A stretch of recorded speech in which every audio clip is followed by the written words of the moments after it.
할렐루야. 아멘. 자, 영적 청년의 네 가지 특성을 지난주에 했습니다. 영적 청년의 네 가지 특성의 첫 번째가 뭐였느냐 하면 영적 전쟁에 승리한다 그랬어요. 아멘. 아멘 합시다. 아멘. 교회에서 여러분들이 이런저런 말들을 듣고 이런저런 시험이 들어요. 그런데 그 모든 배후에는 누가 있느냐 하면 사단이 있다는 겁니다. 아멘. 그러니까 누가 나에게 뒷담화를 하고 누가 나에게 험담을 해요. 그런데 그것이 사단으로부터 왔다라는 것을 분별하고 사람을 미워하는 것이 아니라 그 사단을 분별하고 사단을 쫓아내야 되는데 우리는 어때요? 화살을 잘못 쏘고 있는 거예요. 저 사람이 내한테 그렇게 말했다고 하면서 사람에게 온갖 감정을 다 퍼부어대는 거죠. 그러니까 교회 안에서 사단이 재미가 솔솔한 거예요. 여기 한번 쉬셔보니까 막 말이죠, 울그락불그락 거리죠. 저 사람 한번 찔러보니까 울그락불그락 거리죠. 그래서 교회가 사단을 공격해야 되는데 사단의 폭격을 맞아 있는 거예요. 그래서 교회 안에 보면 이렇게 저렇게 교회 안에 막 다 나눠져 있는 겁니다. 그래서 보면 좀 성장해 가나 싶은데 말 때문에 시험 들어서 삐져가지고 교회를 옮긴다, 이 교회 옮기고 저 교회 옮기고 평생을 교회 옮기다가 평생을 새신자로 사는 거예요. 네. 여러분, 우리가 이 분별력이 없으면 그렇다는 거예요. 그래서 말이죠, 교회를 옮기고 자기는 뭐가 된 것처럼 말하지만 영적으로 완전 깡통입니다. 영적으로 분별력이 있으면요, 우리는 사람의 말을 분별하는 겁니다. 아멘. 사람이 뒤에서 뒷담화를 하고 누가 나에게 험담을 해도 사단이 그랬구나. 사람에 대해서는 긍휼히 여기고 악한 영을 쫓아내고 이런 분별력이 있어야 된다. 그러니까 영적 청년 정도가 되면 이런 영적 분별력이 있어서 영적 전쟁에 승리한다 하는 겁니다. 두 번째는 삶의 본이 된다 그랬어요. 자, 리더가 된다는 것은 혼자 신앙생활 하는 게 아니잖아요. 나를 따르는 목원은 팔로가 있잖아요. 교구장은 교구 식구들이 있잖아요. 그러니까 자기를 따르는 팔로들이 있기 때문에 그 팔로들에게 기도의 본이 돼야 되고 예배의 본이 돼야 되고 전도의 본이 돼야 되고 있어야 할 자리에 있어줘야 되고 여러분 때로 여러분 개인이 하나님을 얼마든지 만날 수 있어요. 그러나 우리가 공동체 속에서 리더가 된다는 말은 나를 따르는 사람이 있기 때문에 내 마음대로 할 수가 없는 거예요. 왜? 그 사람에게 내가 좋지 못한 본을 보여서는 안 된다는 겁니다. 크게 아멘 합시다. 그래서 영적 청년 정도가 되면 이런 영적 전쟁에서 승리하게 되고 삶의 본이 되어지고, 세 번째는 영적 청년은 대인관계의 질서를 지킨다는 거예요.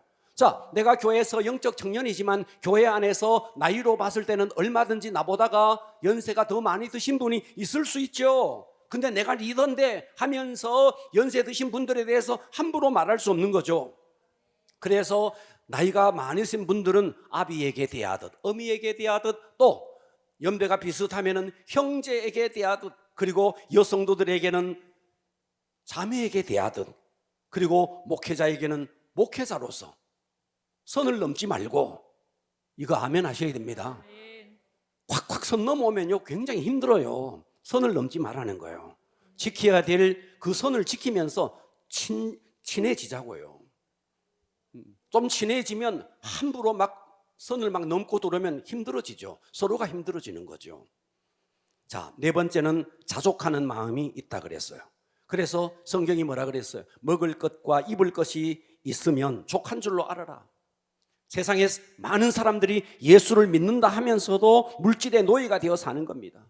여러분, 하나님께서 내게 물질을 주신 것은요 사명입니다. 아멘. 그 물질을 유통시키면서 사명으로 살아야 되는데 물질을 쌓아놓고 내가 이렇게 부자네 하면서 우쭐대는 거, 여러분 이거 하나님이 기뻐하지 않습니다. 물질의 통로로 하나님이 쓰시는 겁니다. 그리고 영적 청년 정도가 되면 물질의 노예가 되는 것이 아니라 하나님 나라 가치를 알고 그 하나님 나라 가치를 위해서 헌신할 수 있어야 됩니다. 아멘. 자, 여기까지 영적 전쟁에서 승리하고 삶의 본이 되어지고 대인관계의 질서를 지키고 자족하는 마음이 있는, 여기까지 우리 지난 시간에 살펴봤습니다. 할렐루야. 자, 오늘은 영적 청년의 특징의 5번째를 하겠습니다. 은혜 받기를 바랍니다. 그래서 영적 청년의 2번째 시간으로서 영적 청년 5번째 시간. 할렐루야. 5째는 뭐냐? 하나님의 사람이라는 칭찬을 듣습니다. 따라서 합니다. 하나님의 사람이라는. 과격하게 합시다. 하나님의 사람이라는 칭찬을 듣습니다. 자, 오늘은 이 주제 하나만 다룰 겁니다. 너무 중요한 주제여서 신구약을 왔다 갔다 하면서 하나님의 사람이라는 칭찬을 적어도 영적 청년 정도가 되면 와, 저 사람은 진짜 하나님의 사람이야. 김 집사는 진짜 하나님의 사람이야. 이 집사는 진짜 하나님의 사람이야. 우리가 이 소리를 들어야 됩니다. 영적 청년 정도가 되면 이 소리를 들어내야 된다고요. 오늘 진짜 큰 은혜 받읍시다. 자, 오늘 본문을 봅니다. 디모데전서 6장 11절 봅니다. 오직 너 하나님의 사람아. 자, 여기 하나님의 사람아. 하나님이 지금, 바울이 지금 디모데를 보고 너 하나님의 사람아. 여러분, 이 교회 목회자인 제가 여러분을 보고 송집사 하나님의 사람이야 이래야 됩니다. 그래야 되는데 아직도 멀었구만. 이러면 안 된다는 거예요. 너 하나님의 사람아. 이것을 피하고 의와 경건과 믿음과 사랑과 인내와 온유를 따르라. 믿음의 선한 싸움을 싸우라. 영생을 취하라. 이를 위하여 네가 부르심을 받았고 많은 증인 앞에서 선한 증언을 하였도다. 오늘 이 부분을 하나하나 다뤄볼 겁니다. 여러분 따라서 합니다. 말씀이 그렇다면 그런 것이다. 자, 디모데전서는 성경의 성격을 좀 알아야 돼요. 디모데전서는 목회서신입니다. 목회서신. 그러니까 목양을 하는 리더에게 쓴 바울의 편지라고요. 그러니까 이것은요 일반 평신도가 아닙니다. 적어도 교회에서 목양을 하는 목자, 교구장, 정말 영적으로 앞으로 리더가 되어야 할 사람이 반드시 들어야 할 말씀입니다. 그런데 오늘 이 본문을 쭉 보면은요, 네가 리더로서 행정을 어떻게 해야 되는지, 네가 리더로서 어떤 전략을 가져야 되는지 이런 이야기는 하나도 없어요. 성경은 항상 보면 리더가 갖추어야 할 조건은요 무엇을 집중하고 있느냐 하면 그의 성품, 그의 인격에 집중하고 있다는 겁니다. 그러니까 결국 사역의 문제는 어떤 일을 어떻게 전략적으로 하는가 보다가도 어떤 인격의 사람이 되느냐, 이게 중요하다는 거죠. 그러니까 하나님은 항상 보면 일보다 우선인 것이 사람이었어요. 아멘. 일보다 뭐가 우선이라고요? 사람이 우선이라고요. 근데 사람이 어떤 사람이냐니까 하나님의 사람. 그러니까 하나님의 사람의 인격, 하나님의 사람의 성품이 어떻게 돼야 되는지. 자, 우리가 디모데후서 3장 16절을 한번 봐봐요. 자, 여기에 보면 성경을 한번 봐봐요. 모든 성경은, 집중합시다. 모든 성경은, 자, 사람이 썼다. 하나님의 감동으로 쓰여졌다. 그러니까 누가 쓴 거다? 성경은 하나님이 쓴 겁니다. 성경의 저자는 누구다? 여러분, 창세기의 저자는 모세고 출애굽기의 저자는 모세고, 여러분 그거 아닙니다. 사무엘 상하는 다윗에 대한 이야기지만 아니에요. 그런 거 아니에요. 그러니까 성경의 저자는요 하나님입니다. 성령의 감동으로 되었다는 거예요. 그래서 성경은 우리에게 4가지를 합니다. 교훈과 책망과 바르게 함과 의로 교육하기에 유익하다. 그러니까 성경은 우리를 교훈하고, 성경은 우리에게 책망하고, 성경은 우리를 바르게 하고, 성경은 우리를 의로 교육한다. 이 말이 무슨 말이냐면 이런 겁니다. 봐봐요. 여러분 성경을 읽어요. 성경을 딱 읽는데 여러분이 어떠냐 하면 성경을 읽는데 여러분들이 갑자기 이 성경이 말이죠, 와, 이 말씀은 이렇게 살아라는 말씀이네, 이 말씀은 이렇게 살아라는 말씀이네 하면서 그 말씀을 보는데 막 깨달아지는 겁니다. 그러니까 성경은 우리에게 교훈하는데 이렇게 살아라. 따라서 합니다. 이렇게 살아라. 네, 성경을 읽는데 이렇게 살아라. 어떤 방향을 가르쳐 주는 거예요. 이게 교훈입니다. 이해가 됩니까? 자, 그 다음에 성경을 읽는데 2번째는 어떤 일이 있느냐 하면 막 찔리는 말씀이 있는 거예요. 이런 말씀 좀 없었으면 좋겠는데 이런 말씀이 막 성경에 막 기록되어 있는 거예요. 예. 그 말씀은 우리를 책망하고 있는 거예요. 이해가 되시죠? 그래서 우리가 하나님께서 이렇게 가라라는 방향대로 가라, 이게 교훈입니다. 그런데 이렇게 살지 못하고 어긋난 길로 가고 있어요. 이해가 되시죠? 어긋난 길로 갈 때 성경을 보거나 말씀을 들으면 그 말씀이 나를 찔러대요. 너 그렇게 살면 안 돼. 이렇게 찔러댄다고요. 이게 책망인 겁니다. 여러분, 성경을 보면서 말씀을 들으면서 책망의 말씀으로 드러내야 됩니다. 그런데 우리는 어때요? 내가 듣고 싶은 소리만 듣는 거죠. 아니에요. 들어야 할 말씀을 들어야 되는 거예요. 듣고 싶은 말씀이 아니라 내가 들어야 할 말씀. 여러분, 성경에서 내가 좋은 말씀만 취사 선택하면 안 돼요. 때로는 내 가슴을 찌르지만 우리는 그 말씀을 드러내야 되는 거예요. 그래야 성숙하는 거죠. 언제나 듣고 싶은 말씀만 들어서 어떻게 성숙합니까? 어긋난 단길로 갈 때, 말씀을 들을 때, 찔러댈 때, 와, 그러면 안 되겠네. 이 찌르는 말씀이 바로 책망하는 말. 그리고 세 번째 말씀이 뭔데? 바르게 한다는 거죠. 자, 성경은 우리를 교훈하고 책망하고 바르게 한다 그랬어요. 바르게 한다는 말은 무슨 말이냐니까 앞으로 한번 봐봐요. 자, 이렇게 가요. 길을 가는데 이렇게 살아라, 그 말씀을 듣고 이렇게 살고 있어요. 그런데 내가 어느 날 흔들겨었어요. 그래서 어긋난 딴 길로 갔어요. 그랬더니 성경을 보거나 말씀을 들을 때 계속 나를 책망하는 거예요. 그때 바르게 한다는 말은 그 말씀을 듣고 회개하고 돌이킨다는 말이에요. 뭐라고요? 회개하고 돌이킨다는 말이에요. 바르게 한다는 말은 회개하고 돌이킨다는 말이에요. 그래서 다시 정상적으로 돌아와서 교훈을 받았던 그 길로 계속 가는 것이 의로 교육한다는 말이에요. 이해가 되시죠? 자, 다시요. 교훈합니다. 갑니다. 교훈해서 목적지를 향해서 갑니다. 그런데 내가 흔들거렸어요. 비틀거렸어요. 그때 말씀은 나를 막 책망합니다. 그래서 그 말씀을 붙들고 회개합니다. 돌이킵니다. 그리고 또 다시 교훈의 그 길로 계속 가는 것이 의로 교육한다는 거예요. 이해가 되시죠? 그렇게 해서, 자, 17절은 그렇게 하나님의 사람을 만들어서 17절 봐요. 이는 성경이 우리를 교훈하고 책망하고 바르게 하고 의로 교육해서 하나님의 사람으로 어떻게 한다고요? 온전하게. 여러분 봐봐요. 성경은 우리에게 어떤 전략을 주고 어떤 방법을 주는 게 아니에요. 항상 하나님의 사람을 만드는 거예요. 하나님의 사람으로 성경은 우리를 온전하게 하며 그 다음에 모든 선한 일을 그 다음에 하는 거예요. 그러니까 사람이 되고 일을 하는 겁니다. 따라서 합니다. 사람이 되고 일을 한다. 일이 먼저 아닙니다. 그러니까 여러분, 교회에 와서 교회 온 지 얼마 안 되고 그러면요, 일을 하려고 덤벼들면 안 돼요. 먼저 배워야 됩니다. 배우고 여러분들이 먼저 갖춰줘야 돼요. 리더자로서 갖춰줘야 됩니다. 그 다음에 일을 해도 늦지 않아요. 그런데 전혀 준비가 안 된 사람이 일을 하면 여러 가지 어려움이 많죠. 그래서 먼저는 사람이고 그 다음이 사역이다. 아멘. 사람이 되어야 사역이 된다, 이 말씀을 하는 겁니다. 자, 그래서 오늘은 하나님의 사람이, 자, 하나님의 사람이라는 우리가 이런 칭찬을 들어야 됩니다. 그러려면 우리가 하나님의 사람이 갖추어야 할 덕목이 있습니다.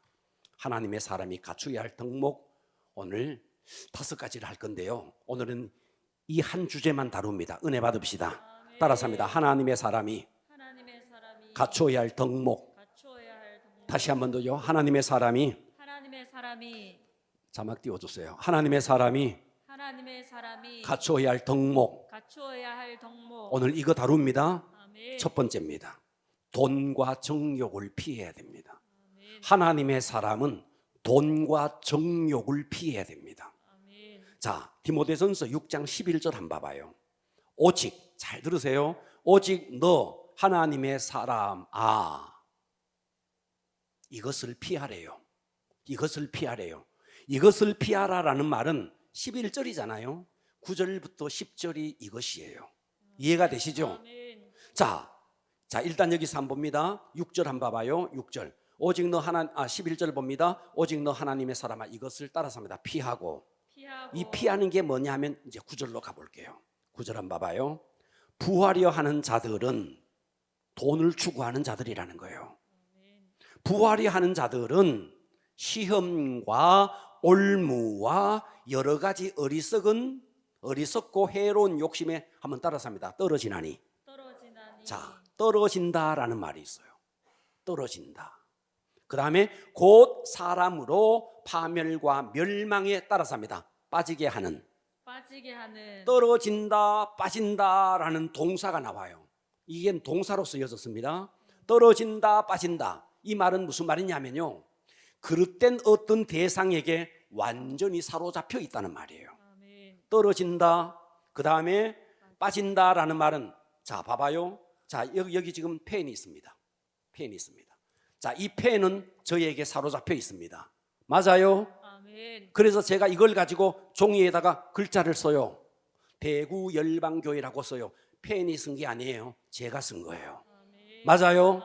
여러분, 여기서 떨어진다, 빠진다라는 말은 하나님께 사로잡히면 좋겠는데 그릇된 어떤 대상에게 완전히 이렇게 사로잡혀 있는 거예요. 이렇게 사로잡혀 있다는 말이에요. 이해가 되시죠? 그러니까 여기에 자, 부하려는 자들은 시험과 올무와 여러 가지 어리석고 해로운 욕심에 사로잡혀 있고, 그래서 파멸과 멸망에 빠진다. 여러분, 그래서 돈만 추구하는 사람은 어리석고 해로운 욕심에 떨어지고 파멸과 욕심에 빠진다. 그래서 10절 한번 봐봐요. 10절. 그래서 이런 거예요. 돈을 사랑함이 일만 악의 뿌리가 되나니 이것을 탐내는 자들은 사로잡힌 그 대상에게 미혹을 받아서 믿음에서 떠나서 많은 근심으로서 자기를 찌르는 거예요. 교회를 다니면서 예배를 드리지만 하나님께 집중하지 못하고 머릿속에는 돈만 있는 거예요. 그래서 믿음에서 떠나서 계속해서 찌르고 있는 겁니다. 근심이 자기를 찌르고 있는 거예요. 찬양 시간에 찬양에 집중 못해요. 기도 시간에 기도 집중 못해요. 예배 시간에 예배 집중 못해요. 근심이 계속 자기를 찌르는 거예요. 돈에 빠져 있는 거예요. 그러니까 이 돈에 빠진 사람은 그릇된 대상, 이 돈을 사로잡고 돈을 사로잡고 있는 대상이 누군데? 악한 사단입니다. 이 악한 사단이 완전히 포로로 사로잡고 지금 예배의 자리에 있어도 근심으로 계속 자기를 찌르고 있다는 거예요. 아멘. 이해가 되십니까? 아멘. 여러분, 오늘날 너무나 많은 사람들이 교회를 다니면서도 돈과 정욕의 포로가 되어서 믿음에서 떠나는 사람들이 얼마나 많은지 몰라요. 오늘 저와 여러분이 생명의 근원 되신, 우리의 삶의 주인 되신 하나님께 포로가 된다. 얼마나 멋진 일이에요. 여러분, 어차피 우리가 이 땅에 살면서 누군가에게는 사로잡혀 삽니다. 누군가에게는 붙잡혀 삽니다. 술에 붙잡혀 살든 뭔가에 붙잡혀 삽니다. 그런데 우리가 생명의 주관자 되신 그 하나님 앞에 포로가 되어버렸다. 얼마나 멋지고 얼마나 황홀한 일이고 얼마나 영광스러운 일이냐 말이에요. 그런데 돈의 포로가 됐다는 말은 돈의 포로가 아니에요. 돈을 잡고 있는 그 위에 사단이 있다. 만몬 신이 그를 붙잡고 있다는 거예요. 그러니까 여러분이 정말 하나님의 사람이 되고자 한다면 돈의 포로에서 벗어나야 됩니다. 정욕의 포로에서 벗어나야 됩니다. 오직 너 하나님의 사람아. 여러분, 우리가 이 소리 좀 들어야 되잖아요. 그러려면 어떻게 해야 되는데, 궁극적인 소망이 하나님의 나라가 되어야 된다는 거죠. 예, 이 땅에 여러분 썩어서 없어질 그 물질, 거기에 우리의 소망을 두지 말고, 그래서 우리가 역사가 어두워져 갈 때 정말 이 땅에 필요한 것은요, 정치가가 아닙니다. 하나님의 사람입니다. 아멘. 물론 정치를 위해서 정치가가 필요하고 경제를 위해서 경제 전문가가 필요하죠. 그러나 하나님의 사람이 아니면 안 된다. 그러니까 하나님의 사람으로서 정치인, 하나님의 사람으로서 경제 전문가 나와야 되죠. 아멘. 할렐루야. 아멘. 그러니까 여러분, 이스라엘 백성들은요, 이 하나님의 사람이라는 이 소리를 얼마나 사모했는지 몰라요. 구약 성경에 보면요, 모세를 향해서도 하나님의 사람아, 엘리야도요, 하나님의 사람아, 이 소리를 들었어요. 자, 여러분, 열왕기상을 보면, 자, 열왕기상의 17장으로 가보면요, 이런 일이 있어요. 자, 거기에 엘리야가 사르밧 과부 집으로 가요. 사르밧 과부 집으로 갔는데 그 집에 아들이 죽어버려요. 그런데 아들이 죽고 그 집에 이 아이의 엄마가 엘리야를 가만히 보니까 엘리야 이 사람은 진짜 하나님의 사람이야. 그래서 엘리야에게 와서 요구를 해요. 자, 성경을 한번 볼게요. 열왕기상 17장 24절. 이 여인이 누구냐 하면 아들이 죽은 그 어미예요. 이 여인이 엘리야에게 옵니다. 이르되 내가 이제야 당신은 따라서 합니다. 하나님의 사람이시오. 하나님의 사람이시오. 지금 한 집에 와서 먹고 죽으려고 했었는데, 그런데 엘리야가 와서 이 집에 놀라운 역사가 일어났죠. 그 모든 광경을 지켜보았던 이 여인이 아들이 죽었는데 엘리야를 보고 말하는 거예요. 당신은 하나님의 사람이시오. 당신의 입에 있는 여호와의 말씀이 진실한 줄 아노라. 한 지붕 아래에서 같이 살면서 이 여인은 엘리야에게 함께하는 하나님을 발견한 거죠. 아멘. 할렐루야. 아멘. 예. 당신은 하나님의 사람이시요.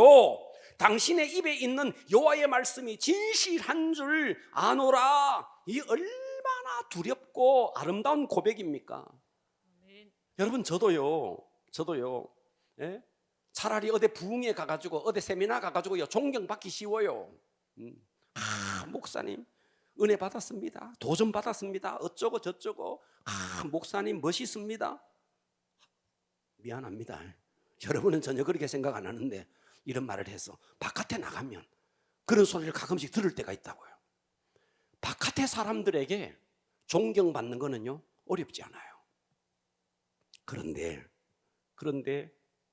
나를 잘 아는 사람, 나의 허물과 나의 약점과 이 모든 것을 다 아는 사람, 그럼에도 불구하고 그 속에 있는 하나님을 향한 열정, 하나님을 향한 뜨거움, 이것을 보면서 정말 당신은 하나님의 사람입니다. 이 고백을 듣는다면 얼마나 멋지겠어요. 아멘. 여러분들도 마찬가지예요.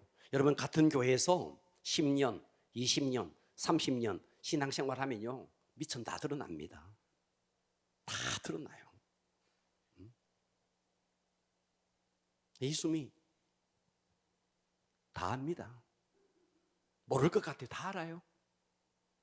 주변 사람들도 다 알아요. 조금만 지나면요 저 사람이 어떤 사람이라는 거 다 알아요.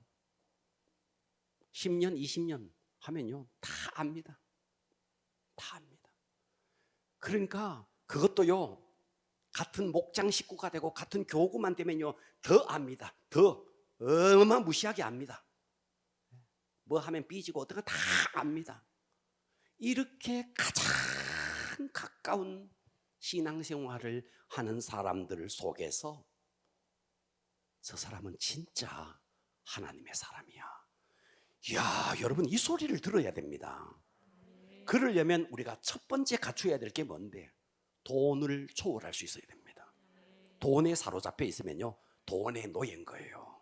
돈을 초월해야 됩니다. 정욕의 노예가 되면 안 된다는 거예요. 하나님은 우리의 필요를 다 아십니다. 그래서 우리가 필요 이상의 돈을 탐닉할 때 우리는 하나님의 사람이 되는 것을 포기해야 됩니다. 여러분이 한번 돈을 한번 추구해 보십시오. 여러분이 정말 하나님의 사람인데도 어느 날 갑자기 흔들려 가지고 돈을 추구하게 되면 하나님은 반드시 여러분을 추적합니다. 그런데 하나님의 사람이 아닐 때는요 하나님은 버려버립니다. 여러분이 정말 하나님의 사람인데 사명을 잊어버리고 물질을 쫓아간다면요 하나님은 징계의 채찍을 들 겁니다. 아멘. 그렇습니다. 아멘. 차라리 물질을 잃어버리더라도 하나님의 사람으로 돌아오는 것이 하나님은 낫다고 판단하기 때문에 그렇습니다. 그래서 우리가 영적 청년이 되려면 돈과 정욕을 피하고 하나님의 나라를 추구하는 자가 되어야 됩니다. 두 번째입니다. 하나님의 사람이 갖추어야 할 덕목 두 번째 따라서 합니다. 의와 경건. 자, 요게 지금 6가지 덕목이 나오는데요. 두 가지. 그래서 3가지 묶음으로 묶어놨어요. 따라서 합니다. 의와 경건. 과격하게 합시다. 의와 경건. 소리가 약합니다. 의와 경건. 믿음과 사랑. 인내와 온유. 자, 이것을 과거 성경은 쫓아간다 그랬는데 현대 성경은 따라야 한다 이렇게 돼 있어요. 따르며라고 돼 있습니다. 자, 디모데전서 6장 11절 오늘 본문이었어요. 한번 보겠습니다. 오직 너 하나님의 사람아 이것을 피하고 뭐를 피하고 돈과 정욕. 뭐를 피하고 돈과 정욕을 피하고 아멘. 첫 번째 다뤘잖아요. 아멘. 하나님의 사람은 자 하나님의 사람은 하면 돈과 정욕을 피한다. 하나님의 사람은 돈과 정욕을 피한다. 돈 쫓아가면 안 된다는 거예요. 아멘. 여러분 돈 벌지 말라는 말이 이거 이렇게 오해하지 마십시오. 아멘. 돈을 버세요. 충분히 하나님의 방법으로 하나님이 주시는 통로대로 하나님이 열어주시는 대로 돈을 버세요. 아멘. 그러나 돈에 빠져서 돈의 포로가 되지 말라는 거예요. 아멘. 그래서 오직 너 하나님의 사람아 이것을 피하고 돈과 정욕을 피하고 그 다음에 뭐 해야 되는데 의와 경건 믿음과 사랑 인내와 온유를 따라서 합니다. 따르라 따르라. 따르라라고 되어 있습니다. 자 이걸 제가 하나하나 설명합니다. 자 여기서 의가 나오네요. 의가 무엇입니까? 의는요 하나님과 나와의 관계를 이루는 데 필요한 덕목입니다. 다시 말했어요. 의는요 내 의가 아닙니다. 예수 그리스도의 의입니다. 아멘. 예수 그리스도의 십자가의 의입니다. 아멘.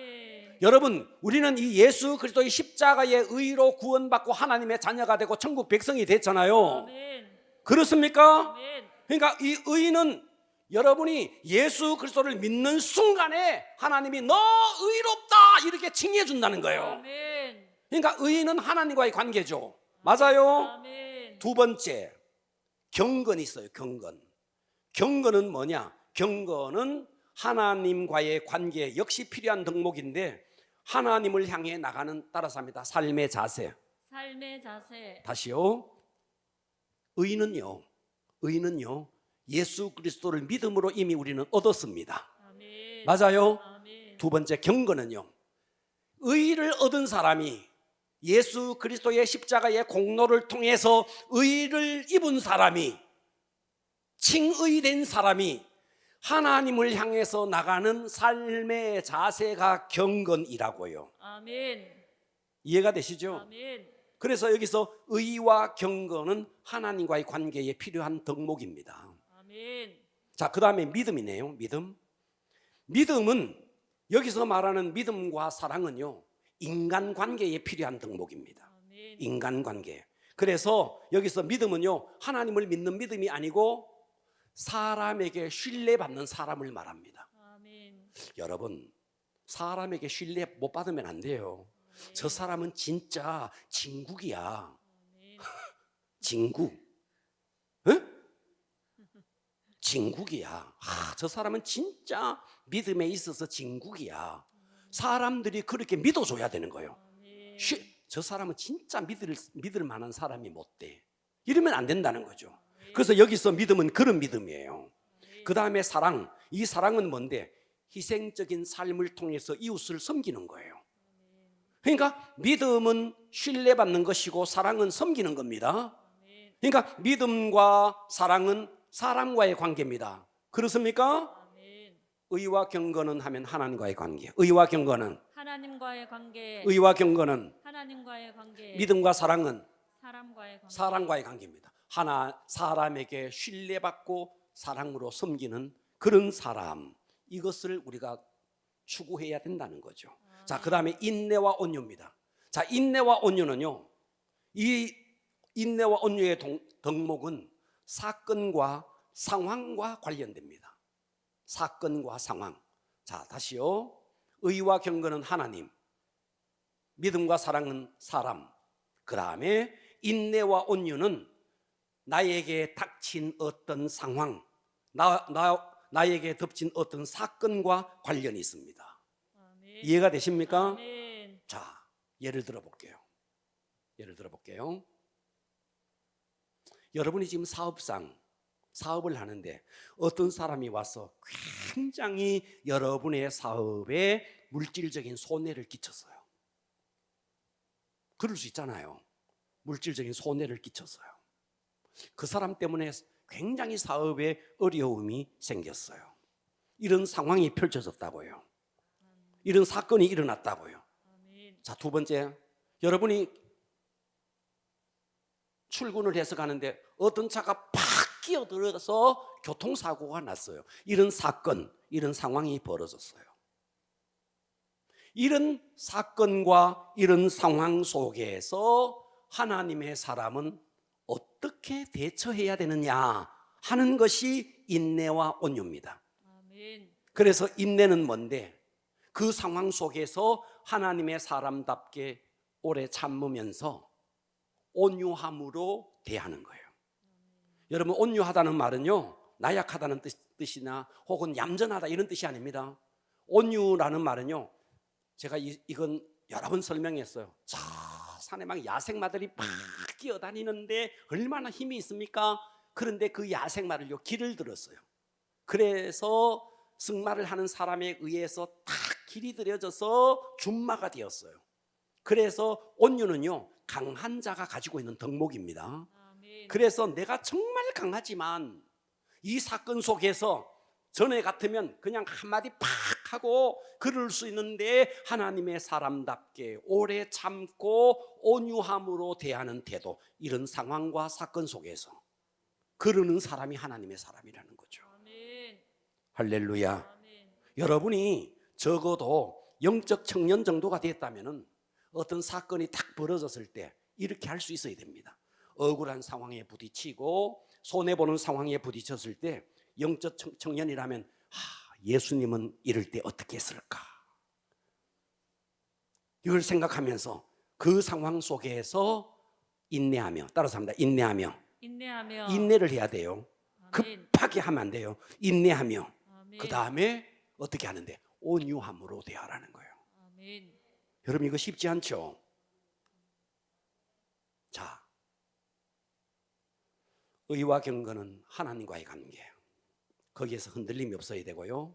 그 다음에 믿음과 사랑은 이웃과의 관계에서 신뢰받는 사람으로, 사랑으로 섬기는 사람으로, 인내와 온유는 열받는 상황, 정말 손해본 상황에 펼쳐졌을 때 그때 참으면서, 참는 것만으로 안 돼요. 그를 대할 때 용납하면서 온유함으로 대하는 거예요. 제가 얼마 전에 어느 병원에 갔어요. 병원에 갔는데 진짜 그 수납을 하는 거기에 접수를 하는 아가씨가 너무너무 불친절했어요. 아마도 내 앞에 진상 손님이 있었나 봐요. 너무너무 불친절했어요. 그래서 접수를 하는데 하여튼 말투가 너무 퉁명스럽고 너무너무 하여튼 이거 가만 놔두면 안 될 상황인 만큼 너무너무 그 아가씨가 불친절했어요. 이거 실제로 제가 겪었던 일이었어요. 아마 보통 사람 같으면 한마디 할 거예요. 제가 그때 하나님께 기도했어요. 그 순간에 이 아가씨를 어떻게 해줘야 되겠나 기도를 했어요. 그랬는데 갑자기 그냥 이런 생각이 들었어요.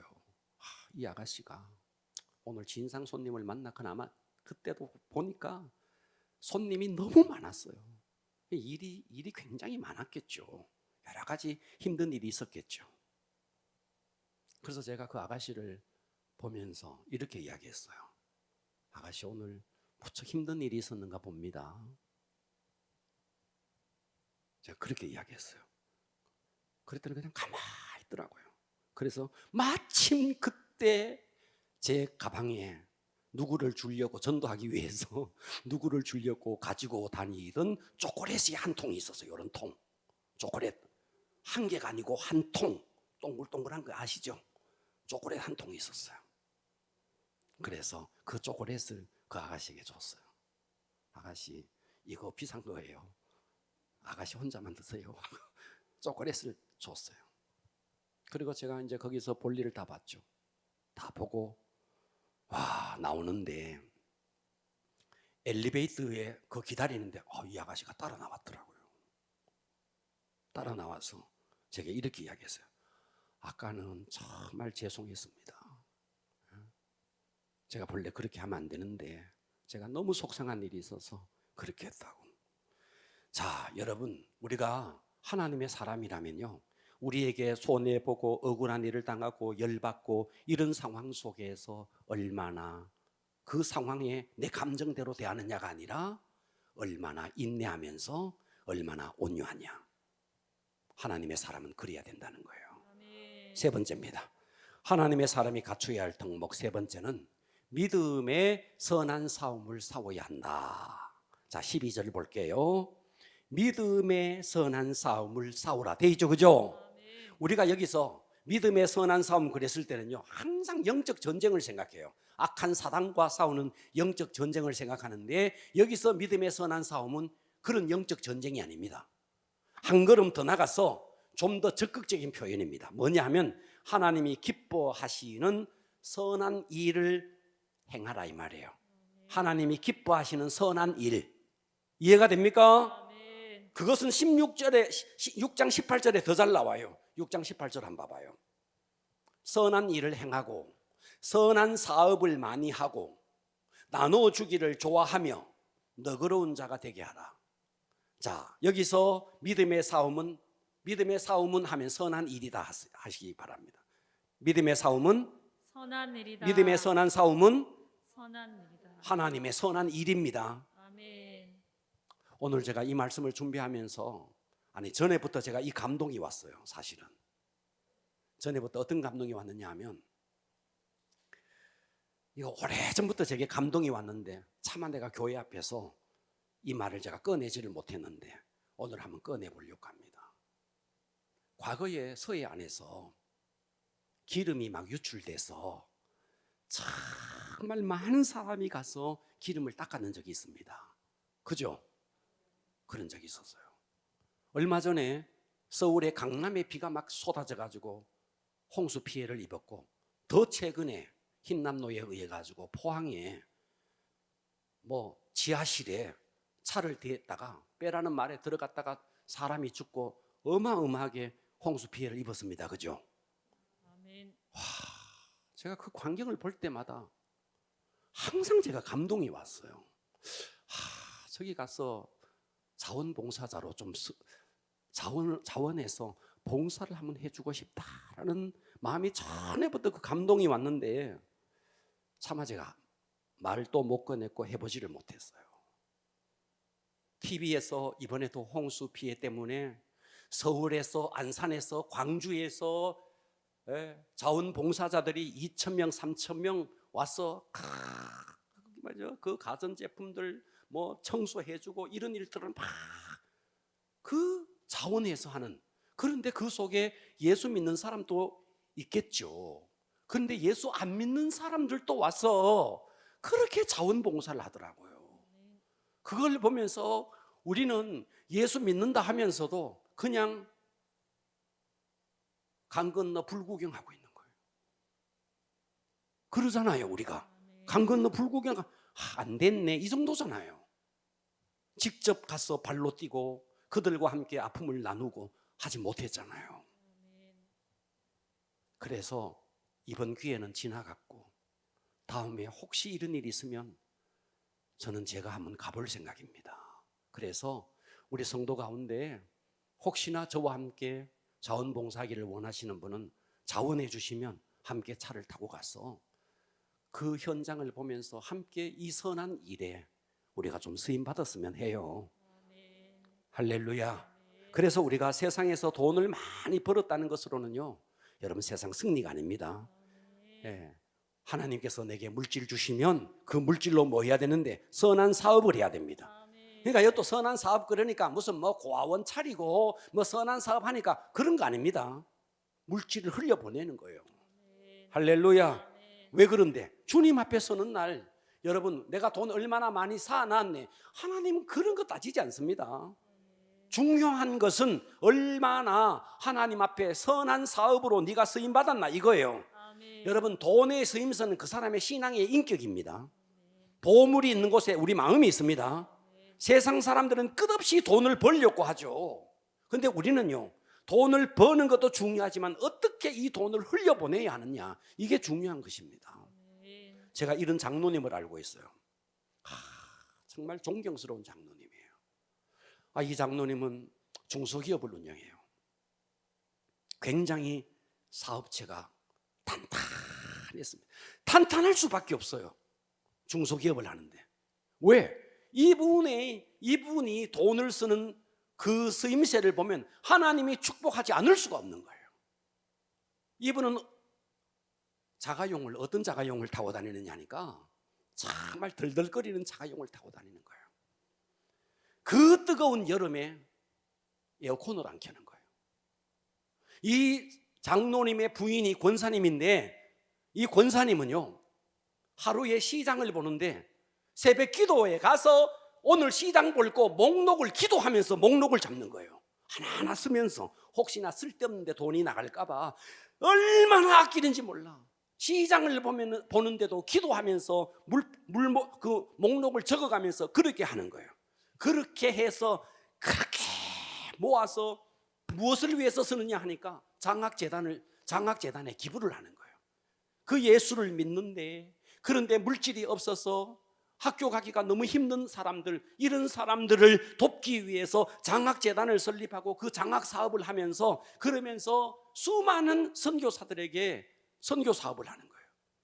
자기를 위해서는 그렇게 내피해 시장을 보는데도 허투루 돈을 쓰지 않으려고 그렇게 목록을 적어가면서 돈을 아껴.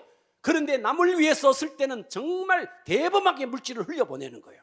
우리는 어때요? 나를 위해서는 너무너무 과격하게 써. 이웃을 위해서는 너무너무 내피해. 너무너무 정말 옹졸하게 쓰는 거예요. 저는 이 장로님을 볼 때 이분은 사업을 하나님께서 복 주지 않으면 안 되겠구나, 그냥 막 그 느낌이 드는 거예요. 그렇게 하나님을 위해서 쓰는데 하나님이 그 물질을 그 가정을 축복하지 않겠느냐 말이에요. 여러분, 여기서 선한 싸움, 착하게 살아라는 말, 착하게 살아야죠. 착하게 살아라는 말 그 이상입니다. 선한 일을 위해서 너를 투자하라 이 말이에요. 할렐루야.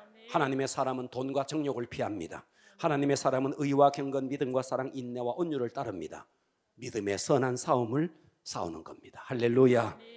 네 번째입니다. 하나님의 사람이 갖추어야 할 덕목 네 번째, 영생을 취해야 합니다. 뭐라고요? 과격하게 합시다. 뭐라고요? 영생을 취해야 자, 12절 다시 봐봐요. 믿음의 선한 싸움을 싸우라. 자, 이거 세 번째 다뤘습니다. 그 다음에 영생을 취하라 그랬어요. 영생을 취하라. 영생을 취하라는 말을 여러분 잘 이해해야 됩니다. 영생을 취하라는 말은 천국을 취하라, 영원히 사는 것을 붙잡아라, 이런 뜻이 아닙니다. 그런 뜻이 아닙니다. 여기서 영생을 취하라는 말은 영생을 견고하게 붙잡고 따라서 합니다. 누려라.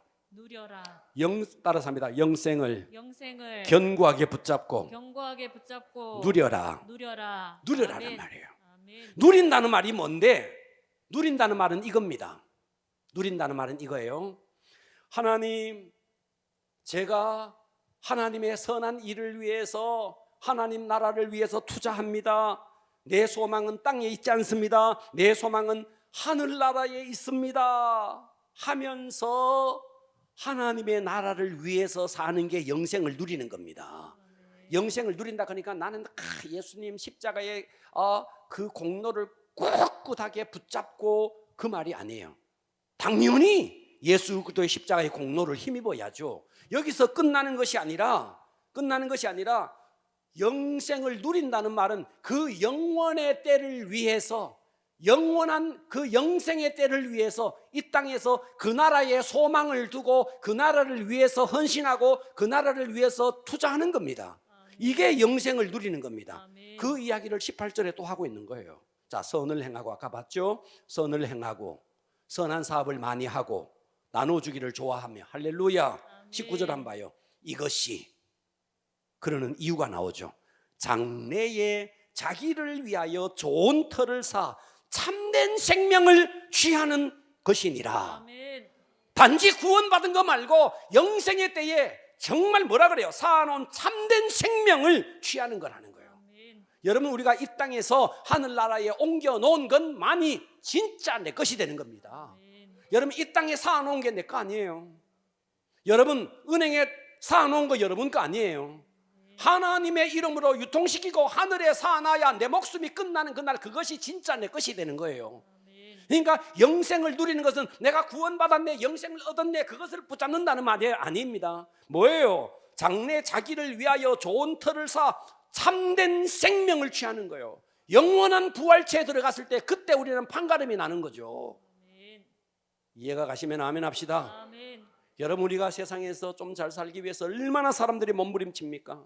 그런데 우리가 이 땅에서 영생을 누리지를 못해요. 영생을 누린다는 말은 나는 죽으면 천당 가네, 나는 죽으면 영생을 얻어, 이것을 앵무새가 말하듯이 그걸 말하는 게 영생을 누리는 게 아니에요. 자기의 소유를 하나님이 기뻐하는 일을 위해서 기꺼이 내어놓으면서 주님, 저의 소망은 하늘나라에 있습니다 하면서 하늘나라에 옮겨놓는 이것이 영생을 취하고 영생을 누리는 것입니다. 우리 하나님의 사람 됩시다. 하나님의 사람은 돈과 정욕을 피합니다.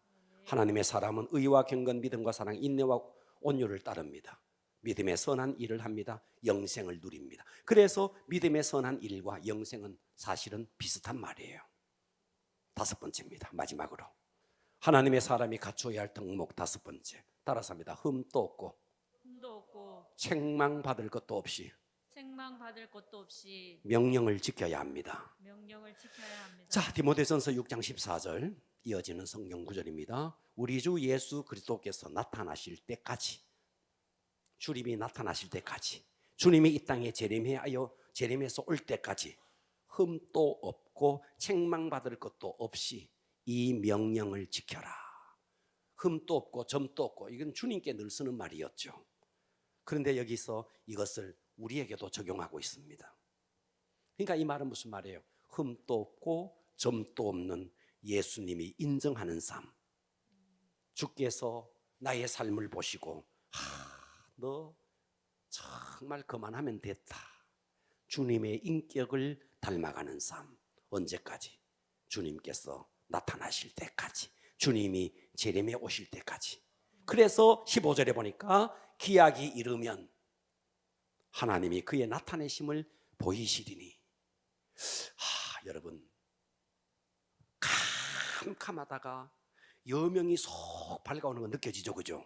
아침에 여명이 확 밝아집니다. 저녁에 환하다가 어두컴컴컴컴컴컴하다가 나중에 캄캄하게 밤이 되죠. 순간에 팍 깜깜해지거나 순간에 팍 밝아지거나 그렇지는 않습니다. 붐하게 밝아오고 그 다음에 서서히 저물어 가죠. 주님 오는 것도 똑같아요. 이렇게 여러분, 아침이 밝아오는 걸 보면서, 해가 뜨는 걸 보면서, 달이 뜨는 걸 보면서 주님은 저렇게 언젠가는 오신다, 반드시 오신다. 여기 봐봐요. 기약이 이르면 하나님이 그의 나타내심을 보이시리니. 때가 되면 하나님이 나타난다는 거예요. 하나님은 복되시고 유일하신 주관자이시며 만왕의 왕이시요 만주의 주시요. 새벽 여명이 밝아오듯 주님은 반드시 이 땅에 다시 옵니다. 그때까지 흠없고 책망할 것이 없는 모습으로 우리는 살아내야 됩니다. 그러니까 우리가 하나님의 사람들이 죄에 빠지고 세상에 빠지는 이유는 이 하나님의 말씀을 몰라서 그런 거죠. 여러분, 돈을 추구하면 돈의 노예가 되고, 정욕을 추구하면 정욕의 노예가 되고, 자존심을 추구하면 자존심의 노예가 됩니다. 어차피 우리가 이 땅에 누군가에게는 포로로 잡혀서 살아야 되는데, 엉뚱한 돈이나 정욕이나 자존심의 포로가 되지 마시고 예수님의 포로, 하나님의 포로, 성령님의 포로, 정말 주님이 나를 박사로 잡아 정말 주님이 하라는 대로 움직여질 수 있는 성령님의 포로. 아멘. 이것이 하나님의 사람입니다.